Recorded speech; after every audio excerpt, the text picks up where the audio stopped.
Welcome to our tutorial on how to quickly react to a message in a channel on WhatsApp Web using your PC with the latest update.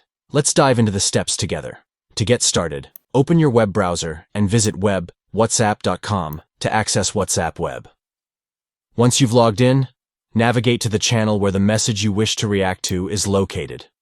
Hover your mouse over the message you want to react to, and you'll notice a smiley face icon appear next to it. Click on this icon to reveal a range of reaction options that you can choose from. After clicking the smiley face icon, a selection of emojis will pop up for you to pick from to express your reaction to the message. This feature allows you to convey your feelings and responses in a quick and expressive manner. Next, click on the React button and then select the plus sign, plus, to signify that you want to react to the message. You'll then be presented with various emoji options to choose from. Browse through the emojis and select the one that best represents your sentiment towards the message you're reacting to.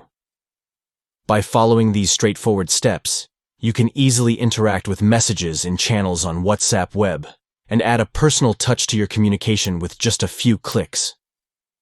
Thank you for watching, and we hope this tutorial has been helpful in demonstrating how to quickly react to a message in a channel on WhatsApp Web using your PC.